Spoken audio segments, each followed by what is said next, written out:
السلام عليكم ورحمة الله وبركاته.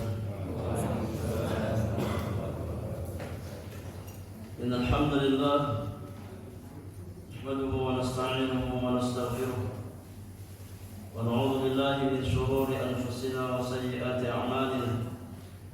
من يهده الله فلا مضل له ومن يضلله فلا هادي له. أشهد أن لا إله إلا الله وحده لا شريك له وأشهد أن محمدا عبده ورسوله لا نبي بعده. يا أيها الذين آمنوا اتقوا الله حق تقاته ولا تموتن إلا وأنتم مسلمون. يا أيها الناس اتقوا ربكم الذي خلقكم من نفس واحدة وخلق منها زوجها وبث منهما رجالا كثيرا ونساء. واتقوا الله الذي تساءلون به والأرحام إن الله كان عليكم رقيبا. يا أيها الذين آمنوا اتقوا الله وقولوا قولا سديدا يصلح لكم أعمالكم ويغفر لكم ذنوبكم ومن يطع الله ورسوله فقد فاز فوزا عظيما. فإن أصدق الحديث كتاب الله وإن خير الهدي هدي نبينا محمد صلى الله عليه وسلم. وشر الأمور محدثاتها وكل محدثة بدعة وكل بدعة ضلالة وكل ضلالة في النار. أما بعد، إخواني وأخواتي في الله rahimakumullahu ajma'in. Jamaah sekalian, ikhwan dan akhwat yang semoga dirahmati oleh Allah Subhanahu wa taala.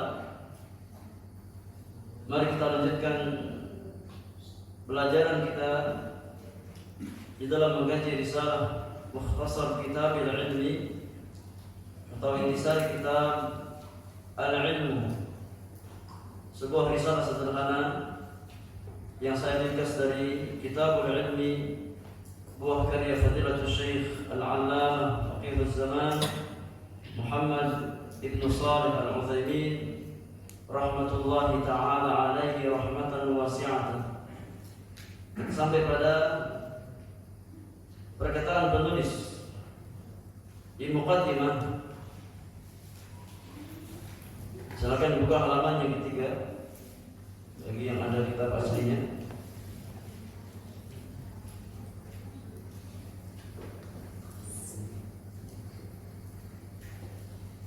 Atau di halaman yang ke-7, Romawi 7 di dalam kitab terjemahannya. Qala al-musannif, berkata penulis, ghafarallahu lahu wa liwalidayhi. Di antara dalil tentang keutamaan talabul ilmi syar'i kama akhbara alaihi salatu wassalam, sebagaimana Nabi yang mulia alaihi salatu wassalam mengabarkan bi annahu as-sabil, bahwasannya ilmu merupakan jalan al-musil lil 'abdi ila jannati rabbil alamin, bahwasanya ilmu adalah jalan yang mengantarkan seorang hamba kepada surga Allah Subhanahu wa taala. Qala sallallahu alaihi wasallam, sebagaimana sabda Rasulullah sallallahu alaihi wasallam dalam hadis Muslim dari jalan Abu Hurairah radhiyallahu taala anhu, kata Nabi yang mulia, wa man salaka tariqan yaltamisu fihi ilman sahhalallahu lahu bihi tariqan ilal jannah. Kata Nabi yang mulia, barang siapa yang menempuh suatu jalan dalam rangka mencari ilmu, dalam rangka talabul ilmi, maka Allah Subhanahu wa taala akan mudahkan baginya jalan menuju surga Allah Subhanahu wa taala. Ini hadis yang sangat besar sebagai motivasi bagi orang-orang beriman untuk talabul ilmi syar'i.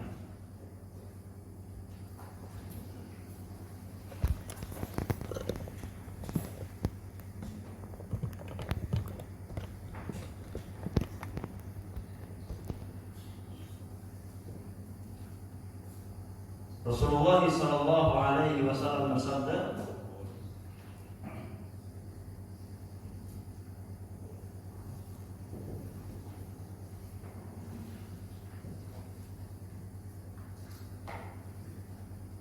"Wa man salaka tariqan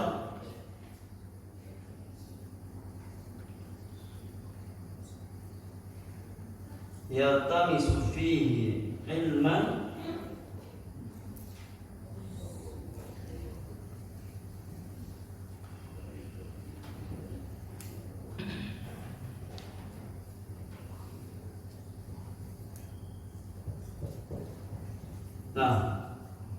wa man salaka tariqan yaltamisu fihi ilman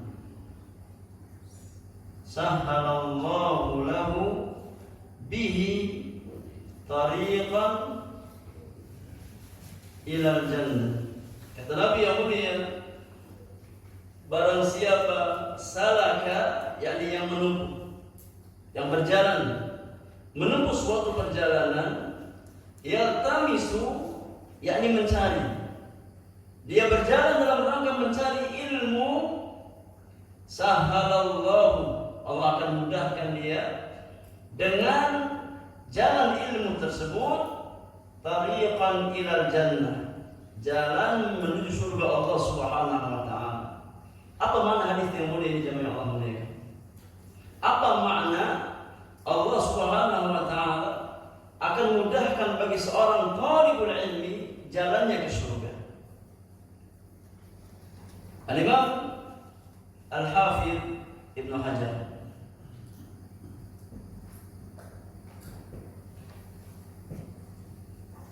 Al-Asqalani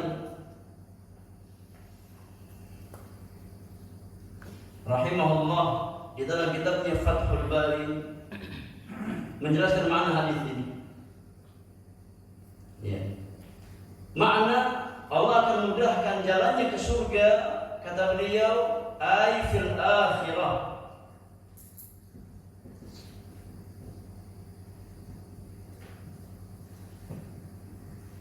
Yakni di akhirat.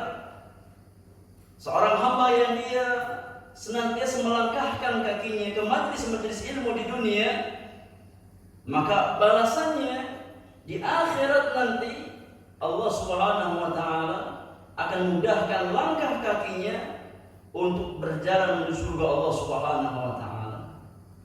Ya. Karena kaidah dalam agama kita mengatakan bahwasanya al-jazaa'u min jinsil amal. Bahwasanya balasan seseorang itu sesuai dengan amal perbuatan yang dia lakukan. Tatkala seorang hamba selama di dunia dia rajin melangkahkan kakinya ke taman-taman surga. Karena Nabi yang mulia mengatakan majelis ilmu itu taman-taman apa? Surga. Tatkala seorang hamba dia ringan langkah kakinya ke majelis-majelis ilmu, ke rumah-rumah Allah Subhanahu wa taala, ke taman-taman surga, maka di akhirat Allah akan mudahkan langkah kakinya menuju surga Allah Subhanahu wa taala. Makanya jemaah yang Allah muliakan, semakin ringan langkah kaki seorang hamba ke majelis-majelis ilmu, insya Allah semakin ringan di akhirat tatkala dia berjalan di atas as-sirat untuk menuju surga Allah Subhanahu wa taala. Sebaliknya, tatkala langkah kaki seorang hamba semakin berat untuk datang ke majelis-majelis ilmu, untuk datang ke taman-taman surga di dunia, maka di akhirat juga sama. Ya. Karena kehidupan dunia kita itu potret kehidupan di akhirat nanti. Ya. Kondisi seorang hamba di dunia itu sesuai atau di akhirat sesuai dengan kondisi kehidupannya selama di dunia. Nah, maka Allah Subhanahu wa taala akan memudahkan langkah kaki seorang hamba yang dia ringan ke majlis-majlis ilmu. Fi dunia, atau di dunia, maknanya kata beliau bi an yuwaffiqahu lil a'mali as-salihati al-musilah ilal jannah. Atau makna yang kedua, ya. Makna pertama di akhirat, ya. Allah mudahkan langkahnya nanti di akhirat. Ini makna yang pertama dari hadis ini. Atau makna yang kedua, fi dunia. Allah akan mudahkan si talib tersebut di dunia. Bagaimana caranya? Bi an yuwaffiqahu lil a'malis salihah. Yaitu dengan cara Allah Subhanahu wa taala akan berikan dia taufik. Allah akan mudahkan jalannya untuk beramal saleh. Ya, di dunia ini. Yang mana dengan amal saleh tersebut itulah yang mengantarkan dia ke mana? Ilal jannah, ke surga Allah Subhanahu wa taala. Yakni di antara makna Allah akan mudahkan jalan seorang hamba ke surga, yakni seorang talibul ilmi, seorang penuntut ilmu yang dia bersungguh-sungguh di dalam menuntut ilmu dan dia datang karena Allah Subhanahu wa taala, maka Allah akan mudahkan bagi dirinya pintu-pintu kebaikan, pintu-pintu amal saleh, yang dengan amal saleh tersebut seorang hamba akan sampai ke surga Allah Subhanahu wa taala. Jadi makna hadis ini, Allah akan mudahkan jalannya ke surga, ada dua makna. Imma di akhirat, imma di dunia. Adapun di akhirat, Allah akan mudahkan langkah kakinya ke surga Allah Subhanahu wa taala.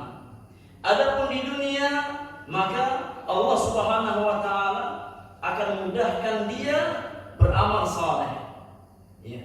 Semakin seorang hamba dia ikhlas di dalam menuntut ilmu karena Allah Subhanahu wa taala, maka pintu-pintu kebaikan semakin terbuka bagi dirinya.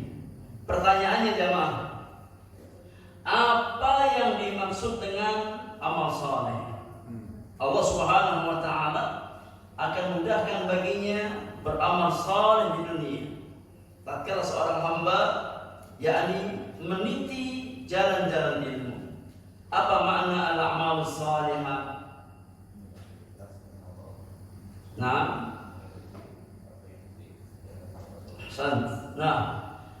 yang dimaksud dengan amal saleh adalah amalan yang dibangun di atas dua pondasi. Ikhlasun niyyah, niat yang ikhlas semata-mata hanya karena Allah. Yang kedua, muwafaqatu syariati Rasulullah sallallahu alaihi wasallam. Ini parameter amal saleh. Ya. Niat yang ikhlas semata-mata hanya karena Allah Subhanahu wa taala sebagai parameter amalan batin kita. Sebagai timbangan apa? Amalan batin kita dan kesesuaian dengan syariat yang dicontohkan Rasulullah sallallahu alaihi wasallam secara kaifiyat, tata cara kita beramal, ini sebagai timbangan zahir kita. Ya. Maka sebuah amalan tidak dikatakan amal saleh sampai terpenuhi dua syarat ini. Yang pertama apa? Ikhlasun niyyah, semata-mata karena Allah Subhanahu wa taala. Yang kedua, sesuai dengan syariat, tata cara dan tuntunan Rasulullah sallallahu alaihi wasallam. Al-Imam Al-Hafidz Ibnu Katsir rahimahullah taala tatkala menafsirkan firman Allah di dalam surat Hud ayat yang ke-7. Nah, di dalam surat Hud ayat yang ke-7, Allah Subhanahu wa taala berfirman, "Wa huwa alladzi khalaqas samawati wal arda fi sittati ayyam." Nah, dialah Allah Subhanahu wa taala yang telah menciptakan langit dan bumi dalam 6 masa. Nah, wa kana 'arshuhu 'alal ma', dan arsy Allah Subhanahu wa taala di atas air. Kemudian liyabluwakum ayyukum ahsanu 'amala, agar Allah menguji kamu mana di antara kamu yang paling baik amalannya. Liyabluwakum ayyukum ahsanu 'amala, agar Allah menguji kamu, yakni hakikat dunia adalah ujian. Agar Allah menguji kita semua, mana di antara kita yang paling baik amalannya. Kata Al-Imam Al-Hafidz Ibnu Katsir, Allah enggak katakan aktsaru amala. Ya. Allah enggak katakan agar Allah menguji kamu, mana di antara kamu yang paling banyak amalannya. Ya. Allah enggak katakan aktsar. Tapi Allah katakan apa? Ahsan. Allah katakan ahsan. Allah enggak katakan yang paling banyak amalannya, tidak. Tapi Allah katakan yang paling baik amalannya, karena enggak ada manfaat. Kuantitas amalan seorang hamba tanpa dibangun di atas kualitas amalan. Yani amalan sebanyak apapun, kalau enggak ada ikhlasnya, manfaat apa tidak? Enggak manfaat, jemaah. Amalan sebanyak apapun, kalau tidak sesuai dengan contoh Rasulullah, manfaat apa tidak? Enggak manfaat. Enggak ada faedahnya bagi seorang hamba. Ya. Oleh karenanya Allah Subhanahu wa taala menekankan pentingnya amalan itu hasan. Dan ingat, syarat amalan itu hasan atau saleh adalah ikhlas dan mutaba'ah. Ikhlas dan mutaba'ah. Niat yang tulus karena Allah Subhanahu wa taala dan dikerjakan sesuai dengan contoh dan tuntunan Rasulullah sallallahu alaihi wasallam. Maka yang paling kita dahulukan adalah bagaimana kualitas amalan kita. Meskipun orang-orang beriman juga nggak boleh lemah dalam amal kebaikan. Kalau seandainya dia mampu menggabungkan antara kualitas dengan kuantitas amalan, itulah yang terbaik. Ya. Kalau kita mampu menggabungkan dua kebaikan kualitas amalan kita dan kuantitas amalan kita, maka hendaknya kita gabungkan kedua hal tersebut. Paham jemaah? Contohnya sudah pernah Anda sampaikan ke antum. Contohnya kita mau berinfak, ya. Ada abu-abu, ada coklat, ada ungu, ada hijau, ada merah. Ya. Kira-kira mana yang kita ambil? Mana yang kita keluarkan? Kan kaidahnya Ustaz, ahsan bukan aktsar. Iya. Kan yang penting apa? Yang penting baik, yang penting ikhlas. Buat apa banyak tapi enggak ikhlas? Iya. Iya, mendingan abu-abu tapi ikhlas daripada merah tapi enggak ikhlas. Iya kan? Kan kaidah Allah kan katakan ahsan, yang paling baik. Jadi kalau abu-abu tapi ikhlas dan sesuai sunnah Rasulullah, itu lebih baik daripada merah aktsar tapi enggak ada ikhlasnya. Kita katakan kalau pilihannya itu memang benar. Iya. Tapi kalau pilihannya merah ikhlas, abu-abu ikhlas, kenapa nggak pilih yang merah? Iya. Jadi kalau banyak tapi ikhlas, itu yang kita utamakan. Kalau seandainya kita bisa menggabungkan antara kebaikan kuantitas amalan dengan kualitas amalan kita, itu yang terbaik. Inilah di antara makna firman Allah Subhanahu wa taala, fastabiqul khairat. Berlomba-lomba di atas apa? Amal kebaikan. Ya. Semaksimal yang bisa kita usahakan, maka kita usahakan. Kata Imam Al-Hafidz Ibnu Katsir tatkala menafsirkan Ini ayat yang ke-7 dalam surat Hud. Kata beliau, Allah Subhanahu wa taala mengatakan ahsan, tapi ahsan. Ya. Wala yakunul amalu hasanan, dan sebuah amalan tidak akan menjadi amalan yang hasan, amalan yang baik, hatta yakuna khalisan lillah, sampai amalan tersebut dilakukan dengan ikhlas karena Allah Subhanahu wa taala. Syarat yang pertama, wa muwafiqan li syari'ati Rasulillah. Tidak ada amalan yang hasan, yang baik, sampai amalan tersebut dikerjakan sesuai dengan syariat, dengan tata cara dan tuntunan yang datang dari Rasulullah sallallahu alaihi wasallam. Inilah dua timbangan amalan dikatakan sebagai amalan yang baik, yang hasan. Yang pertama, niatnya harus ikhlas karena Allah Subhanahu wa taala. Yang kedua, sesuai dengan tuntunan Rasulullah sallallahu alaihi wasallam. Kemudian kata Al-Hafidz Ibnu Katsir, "Famata faqada al-amal ahadan min hadaini syartaini habita wa batala." Tatkala sebuah amalan kehilangan satu dari dua syarat ini, maka amalan tersebut akan batal dan sia-sia. Ya. Tatkala kita ibadah sesuai dengan tuntunan sunnah Rasulullah, tapi nggak ada ikhlasnya, batal apa tidak? Batal. Yang akan sampai kepada Allah Subhanahu wa taala. Ya, dia salat masya Allah, nangis-nangis salatnya. Ya. Tapi niatnya dia bukan karena Allah Subhanahu wa taala, maka tidak akan sampai kepada Allah Subhanahu wa taala. Sebaliknya, seseorang dia ibadah kepada Allah dengan membawa niat yang ikhlas, dia salat subuh niatnya ikhlas karena Allah Subhanahu wa taala. Tapi salatnya 4 rakaat. Ikhlas karena Allah, karena pengen dapat pahala yang banyak. Pengen dapat pahala 2 kali lipat. Makanya dia salatnya 4 rakaat. Maka tidak akan sampai kepada Allah Subhanahu wa taala.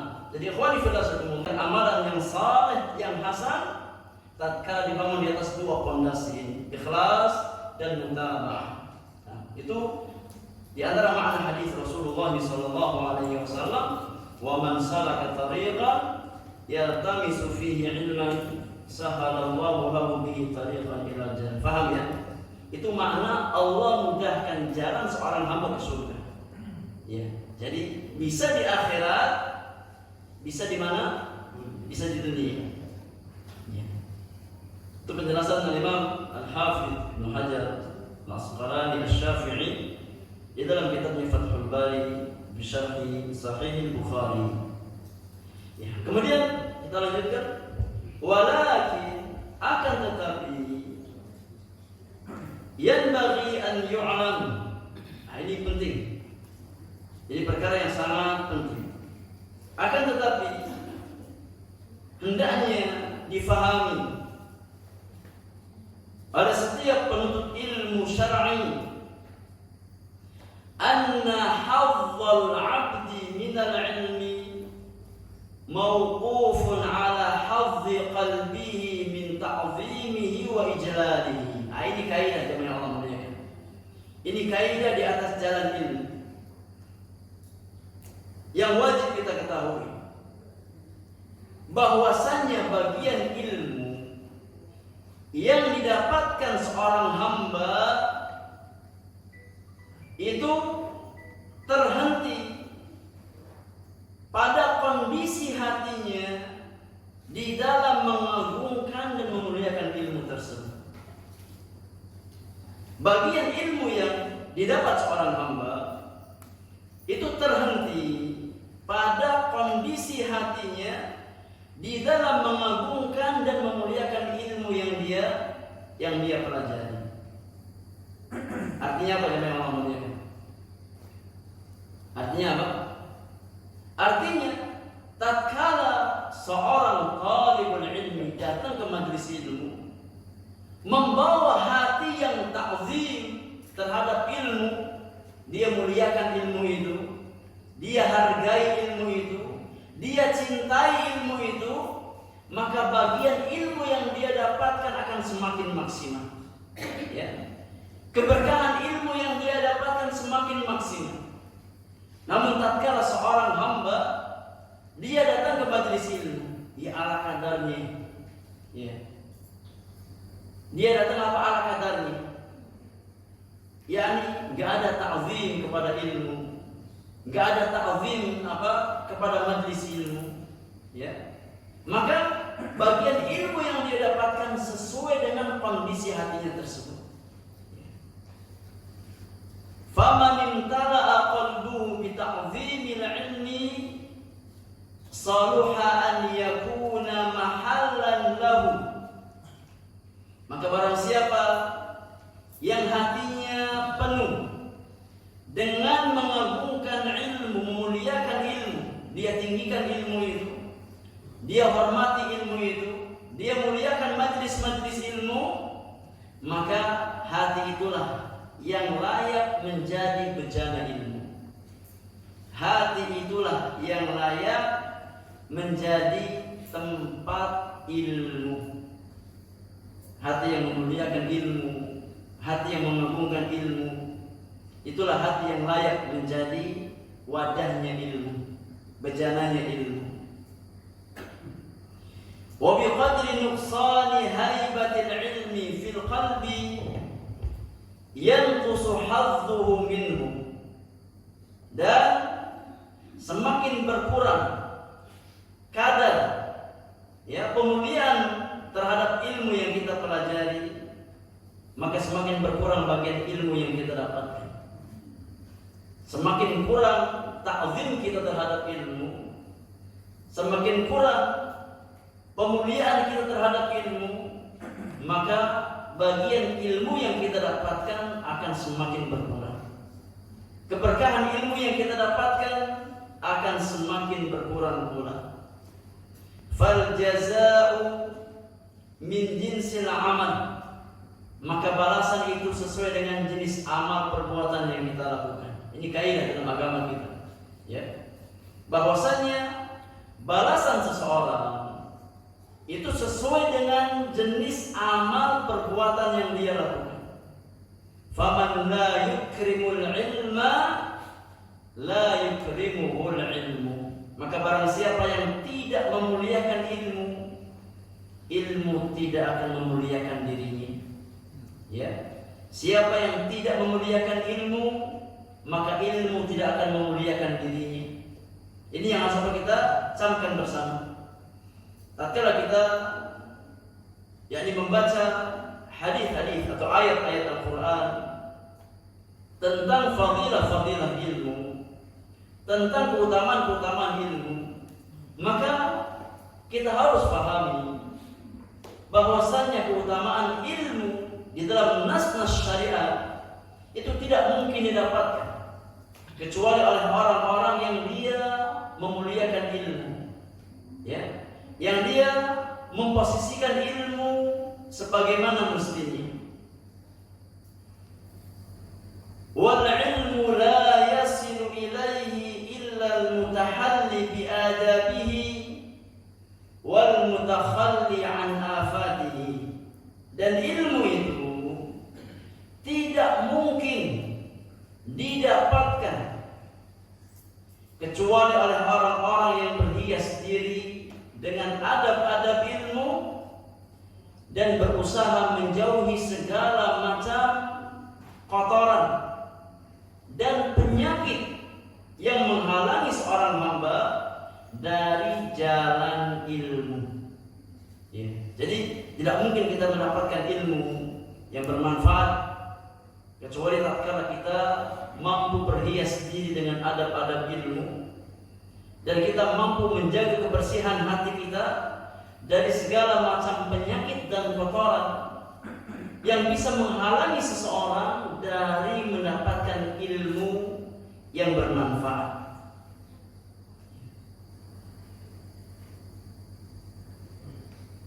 Dan jemaah yang Allah muliakan, inti dari segala macam penyakit hati itu dua. Ya. Inti dari segala macam penyakit hati itu dua. Yang pertama, penyakit yang bernama asyahawat. Yang kedua, penyakit yang bernama asyubuhat. Itulah dua inti keburukan dunia dan akhirat. Tidak ada keburukan dunia dan keburukan akhirat melainkan kembali kepada satu dari dua macam penyakit tersebut. Imma karena penyakit syahwat, imma karena penyakit asyubuhat. Maka seorang talibul ilmi hendaknya berusaha untuk menjaga kebersihan hatinya dari dua sumber penyakit tersebut. Adapun penyakit asyahwat, maka obat penawarnya apa? As-sabr, kesabaran. Ya. Penyakit syahwat, maka obatnya adalah kesabaran.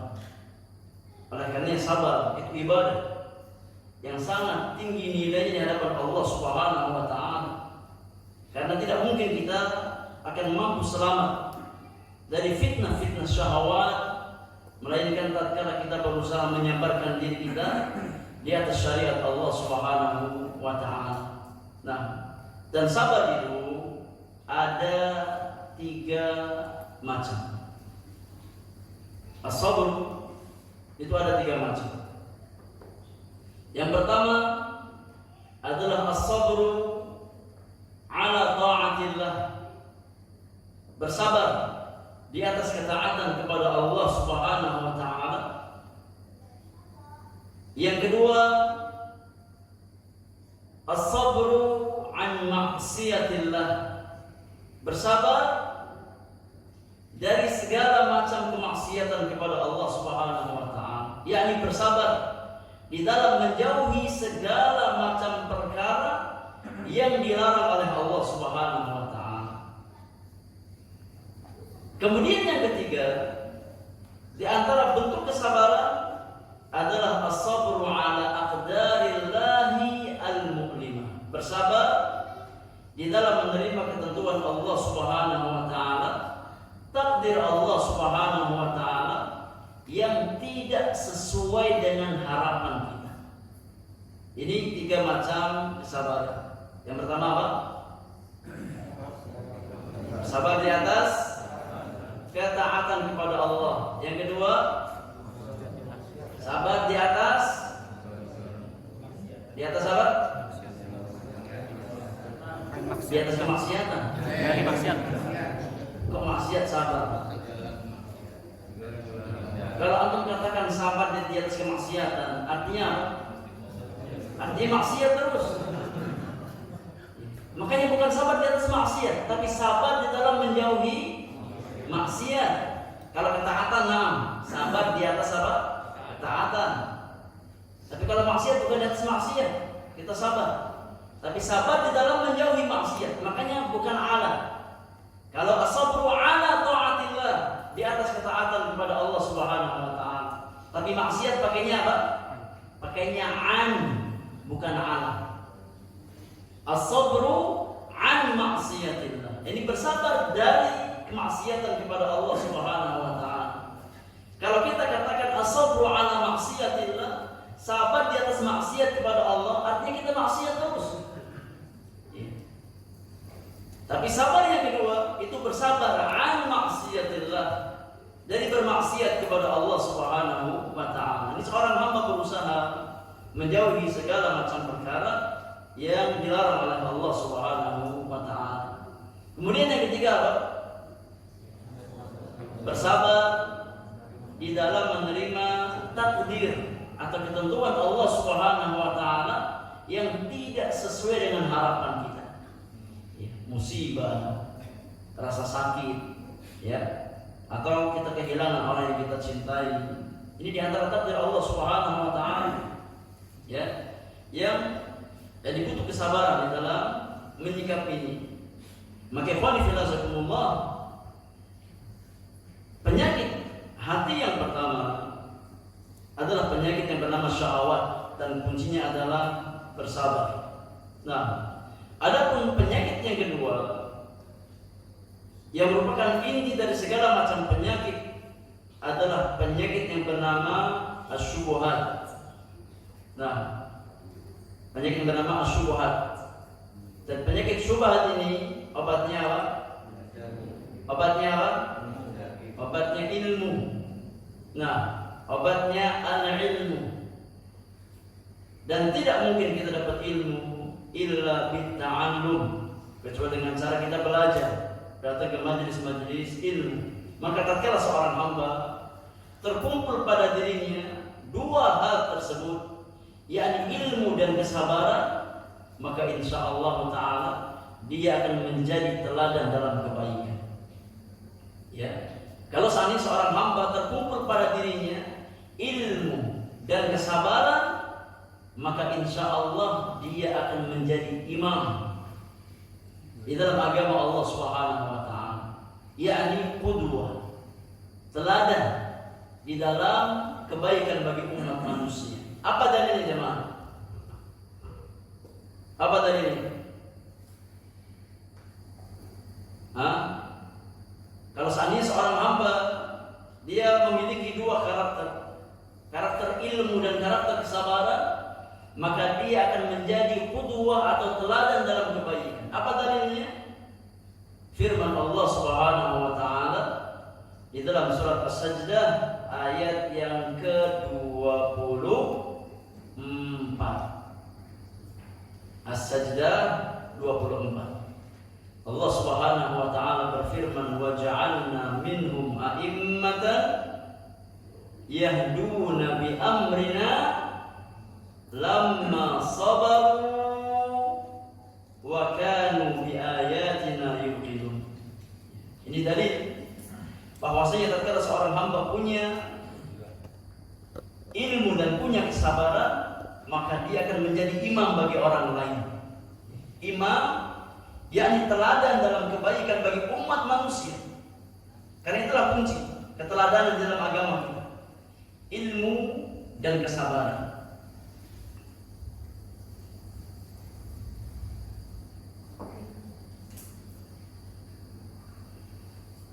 As-Sajdah berapa tadi?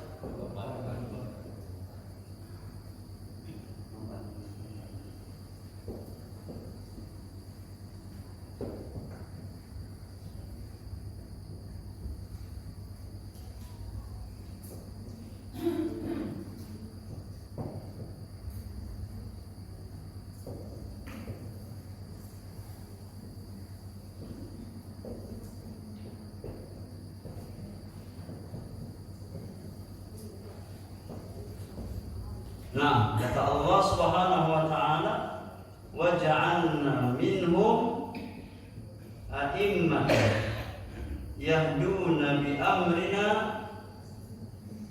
lamma sabaru wa kanu bi ayatina yuqinun."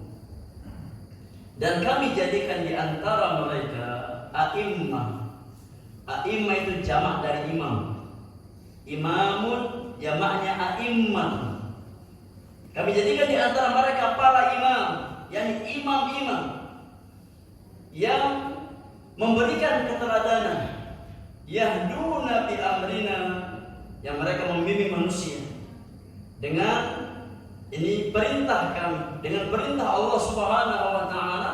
Syaratnya dua kata Allah. Yang pertama, lamma sabaru, tatkala mereka punya kesabaran.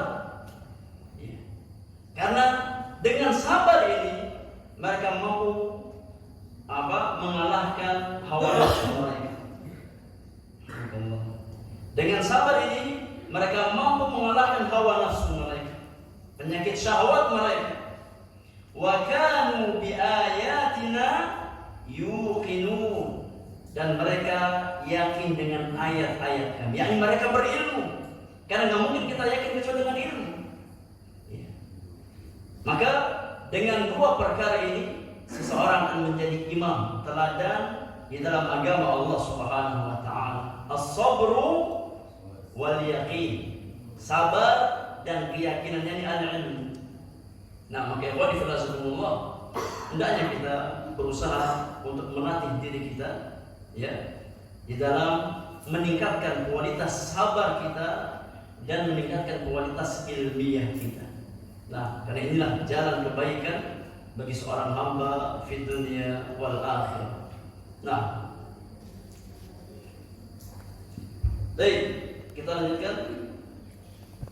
Kata penulis, walidzalika, oleh karena itu, min ahammi ma yakunu li talibil ilmi, di antara perkara terpenting yang wajib dimiliki oleh seorang penuntut ilmu, hatta yakuna sayruhu muwaffaqan wa mubarakan, agar perjalanan ilmiahnya diberikan taufik oleh Allah Subhanahu wa taala dan diberikan keberkahan oleh Allah Subhanahu wa taala, maka hendaknya an yata'addaba bi adabil ilmi wa yatahalla bi akhlaqihi.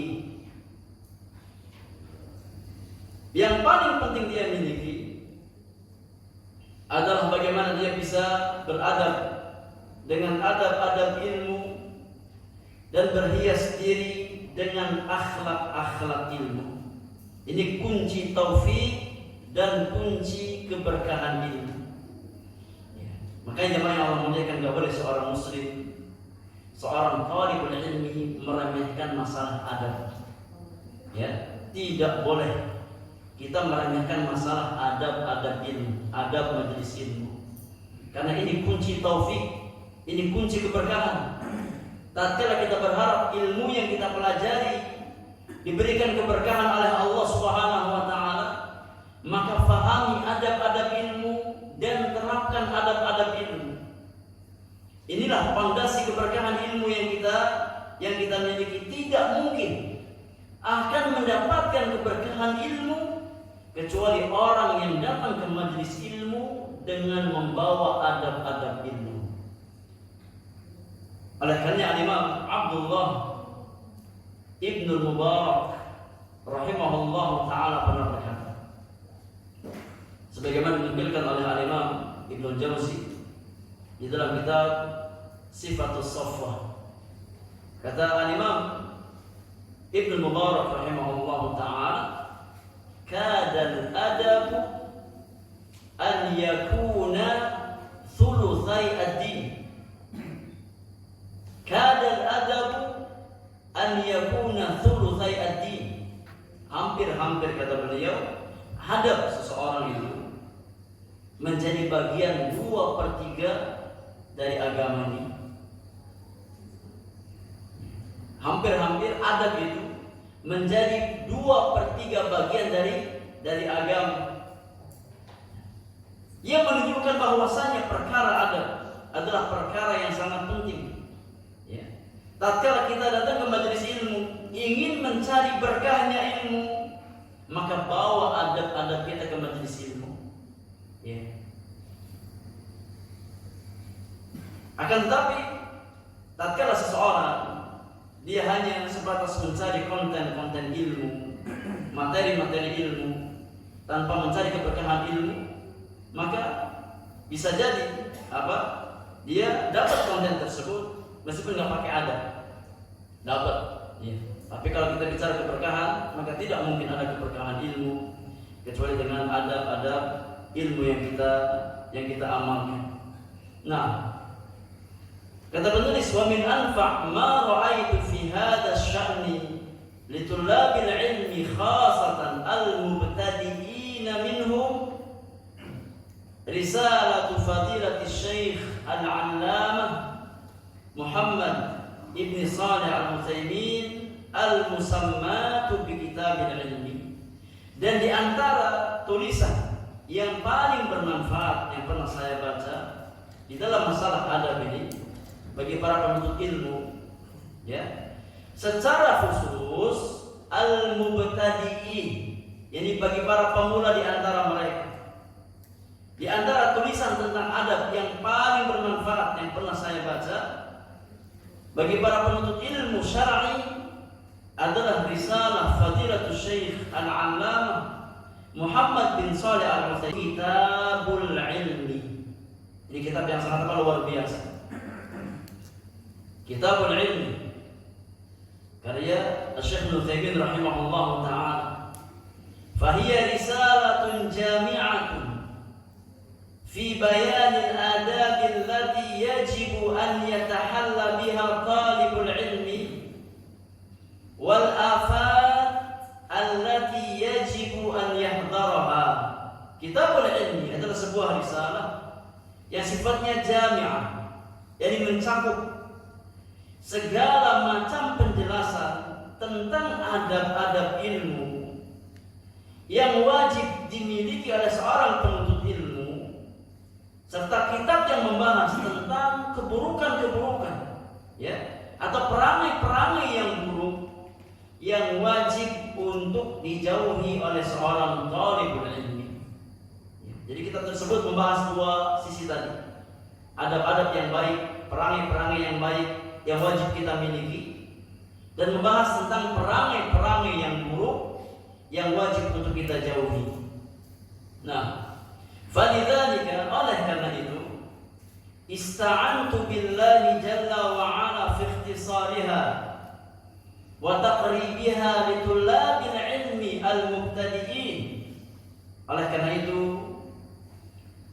saya beristi'anah, minta pertolongan kepada Allah Subhanahu wa taala di dalam meringkas risalah Kitabul Ilmi tersebut dengan misi dan tujuan untuk mendekatkan, ya, kandungan makna kitab tersebut kepada para penuntut ilmu,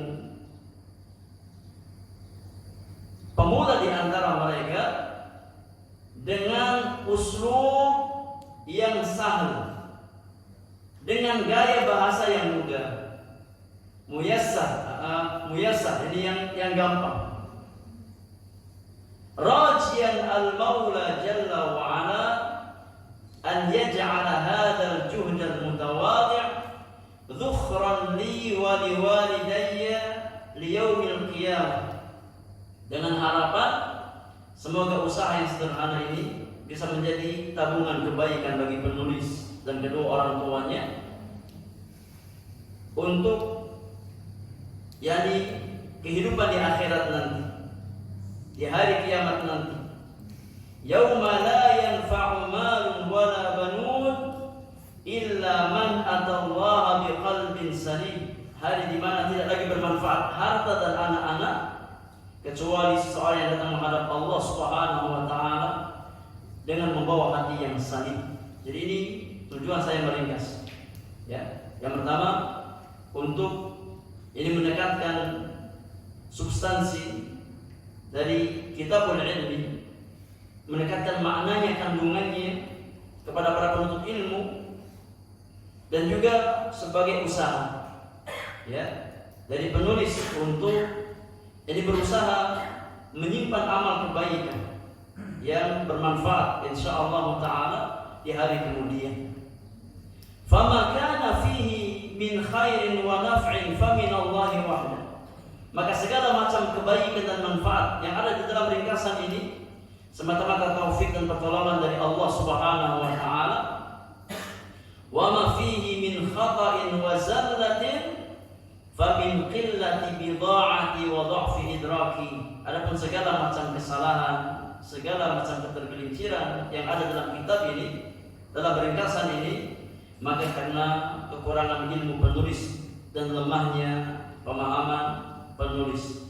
Wallahu waliyut taufiq, wa sallallahu wasallam ala nabiyyina Muhammadin wa alihi wa sahbihi ajma'in. Ikhwani fillah, jazakumullah. Ini mukadimah yang saya bawakan. Dan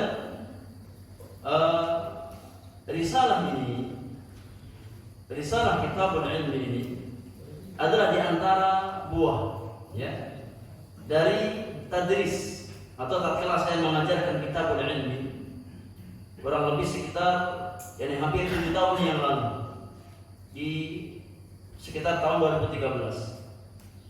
Ya, sekitar dapat tahun 2013. Karena di tahun itulah saya mulai meringkas. Setelah saya mengajar kitabul ilmi di sebuah lembaga pendidikan, maka saya berazam untuk meringkas kitab tersebut untuk mendekatkan maknanya kepada para penuntut ilmu. Dan saya selesai meringkas kitabul ilmi itu pada hari Kamis, ya, tanggal 5 Dzulqa'dah tahun 1436 Hijriah, atau bertepatan dengan tanggal 20 Agustus tahun 2015 Masehi. Jadi kurang lebih 5 tahun yang lalu saya selesai meringkas kitabul ilmi. Dan saya baca ulang, saya murajaah sampai akhirnya saya tawakal kepada Allah Subhanahu wa taala untuk mencetak kitab ini pada Ramadan tahun yang lalu. Ini Ramadan di tahun 1441 Hijriah, atau bertepatan dengan tanggal 4 Mei 2020 Masehi. Jadi kurang lebih ada waktu 5 tahun, ya. Dari selesai saya meringkas sampai naik ke percetakan. Ya. Jadi ada jeda 5 tahun saya baca, saya ulang, saya kurangi, saya tambahkan. Nah, maka tatkala saya merasa sudah cukup untuk untuk diterbitkan, saya tawakal kepada Allah Subhanahu wa taala, isti'anah, minta pertolongan kepada Allah Subhanahu wa taala untuk mencetak kitab tersebut. Dan jamaah yang Allah muliakan, kitab ini, Mukhtasar Kitabil Ilmi ini sederhana. Insyaallah ini setiap antum bisa baca. Meskipun dengan redaksi bahasa Arab, tapi ana yakin antum bisa baca ini kitab ini. Karena di awal antum tekankan, kitab ini untuk pemula. Untuk apa? Pemula. Oleh karenanya, meskipun dengan bahasa Arab, tapi bahasa Arabnya bukan bahasa Arab gundul, ya, tapi agak gondrong dikit, ya, agak gondrong. Meskipun ada yang gundul tapi nggak banyak. Jadi insya Allah untuk apa bisa baca ini syaratnya satu. Untuk apa bisa baca kitab asli ini syaratnya cuma satu. Apa syaratnya? Apa syaratnya?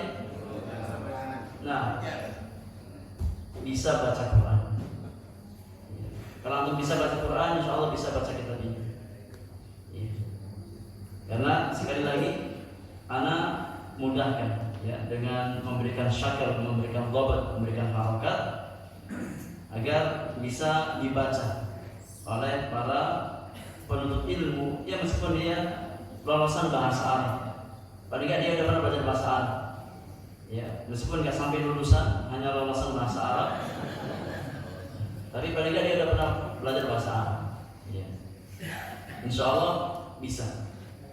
Kalau antum bisa baca Quran, insya Allah bisa baca kitab Mukhtasar Kitabil Ilmi, insya Allah Taala. Ya. Wallahu a'lam. Jadi itu mukadimah yang saya bawakan. Insya Allah kita akan masuk bab yang pertama dari kitab Mukhtasar Kitabil Ilmi di pertemuan yang akan datang. Nah, semoga berfaedah untuk kita semuanya. Masih ada waktu kurang lebih 7 menit ya, sampai jam 6. Kalau ada hal yang kira-kira belum dipahami, kita beri kesempatan bersoal jawab. Nah, wallahu ta'ala a'lam bishawab. Ada pertanyaan jemaah? Waalaikumsalam warahmatullahi wabarakatuh.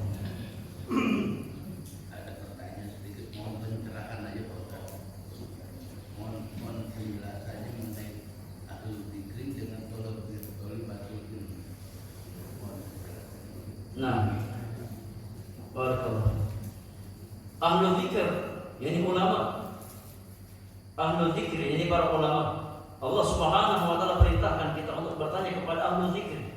Fas'alu ahlal dzikri in kuntum la ta'lamun. Bertanyalah kepada ahlul dzikr, ini para ulama, jika kamu tidak mengetahui ini. Nah, maka makna ahlul dzikri di ayat tersebut, jadi orang-orang yang berilmu di bidangnya masing-masing. Ya, orang-orang yang berilmu di bidangnya masing-masing. Adapun thalibatul ilmi maka lebih umum sifatnya, lebih umum. Ini mencakup setiap orang yang berjalan menuntut ilmu. Ya, mau dia ulama, mau dia penuntut ilmu, mau dia orang-orang awam yang dia berusaha untuk berjalan di atas jalan ilmu, maka dia masuk konteks thalibul ilmi, seorang penuntut apa? Ilmu. Ya. Makanya ulama itu lebih khusus ya, daripada thalibul ilmi. Karena setiap ulama dia thalibul ilmi. Tapi tidak setiap thalibul ilmi dia ulama. Masih ingat kisah Imam Ahmad rahimahullah taala di akhir usia beliau, di masa senja beliau masih sempat bawa bawa buku, bawa pena. Ditanya oleh sebagian sahabat beliau, sampai kapan wahai Imam Ahmad? Ini ilal maut, sampai mati. Artinya ulama juga belajar, ulama juga penuntut ilmu. Makanya setiap ulama penuntut ilmu, dan tidak setiap penuntut ilmu dia ulama. Maka ahlu dzikr itu akhas, lebih khusus dari talibul ilmi. Nah, wallahu a'lam. Barakallahu. Ada yang lain ya, Pak? Ustaz. Betul. Kan majelis ilmu itu termasuk taman-taman surga.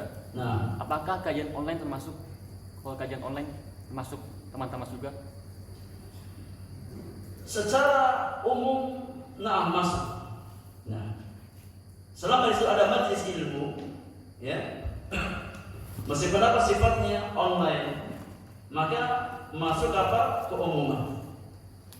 Akan tetapi tentu kondisinya berbeda.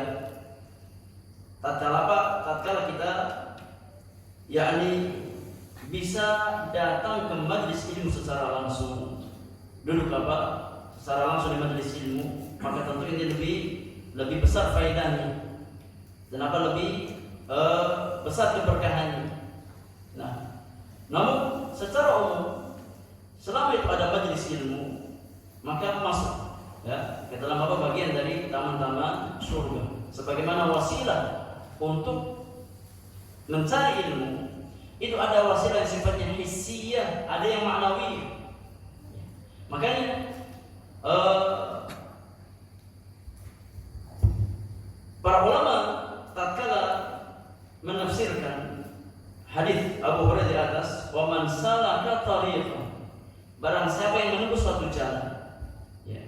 Para ulama mengatakan seperti Syekh Al-Utsaimin rahimahullah taala, bahwasanya jalan di situ ada jalan yang sifatnya hissiyah, ada jalan yang sifatnya ma'nawiyah. Apa jalan hissiyah maknanya jemaah yang Allah muliakan? Yani hadirnya kita ke majelis ilmu ini hissiyah. Ya. Jalan yang sifatnya hissiyah, yang konkret, yang nyata. Atau ada jalan-jalan ilmu yang sifatnya ma'nawiyah, seperti kita duduk di rumah kita baca. Itu juga jalan ilmu. Ya, tatkala kita pergi ke perpustakaan untuk baca-baca kitab para ulama, ini juga jalan ilmu. Maka selama di sana ada majelis ilmu yang disampaikan, maka insyaallah taala masuk ke dalam ini bagian dari taman-taman surga. Wallahu taala a'lam bishawab. Ada yang lain gimana? Fadhal, terakhir. Pertanyaannya adalah kalimat yang mengatakan kapan kita yukrim ilmu, la yukrimu Al-ilm.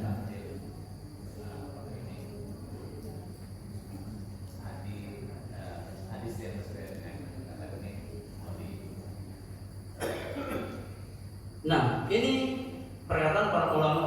Saya ambil konteks man la yukrimul ilma la yukrimuhul ilmu. Ini saya ambil dari kitab Khulasah Ta'zimil Ilm wa karya Fadilatul Syekh Shalih bin Abdullah bin Muhammad Al-Utsaimin hafizahullah taala. Ya, beliau bawakan di pondasi ta'zim ilmu yang pertama adalah yakni membersihkan bejana hati. Dan beliau bawakan kalimat tersebut. Man la yukrimul ilma la yukrimuhul ilmu. Barang siapa yang tidak memuliakan ilmu, maka ilmu tidak memuliakan dirinya. Itu bukan hadis. Itu bukan hadis, tapi perkataan para ulama. Tapi perkataan para ulama yang memang terambil dari kaidah-kaidah syariat. Ya. Kalau kita melihat membaca nas-nas syar'i Al-Quran dan Sunnah Rasulullah Sallallahu Alaihi Wasallam, maka hari itu ada. Hari itu apa? Ada. Terkandung di dalam apa?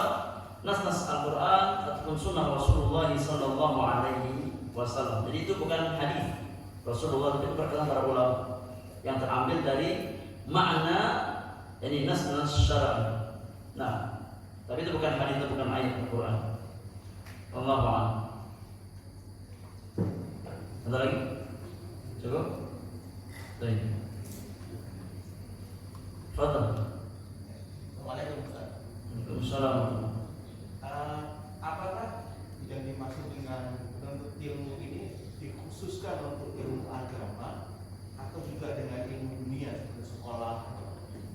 Baik, nanti akan kita bahas di bab yang pertama. Maka jawabannya ismir. Jawabannya ismir. Harus punya apa tadi? Sabar dan punya ilmu. Baru jadi ilmu. Insyaallah kita akan bahas di bab yang pertama. Tatkala kita membaca tentang keutamaan ilmu, fadilah ilmu, perintah menuntut ilmu, apakah ilmu yang dimaksudkan hanya sebatas ilmu agama atau mencakup semua ilmu dunia? Jawabannya apa? Isbir. Jawabannya sama. Insyaallah pekan depan. Kalau antum nggak hadir, nggak ada repeat, nggak ada pengulangan.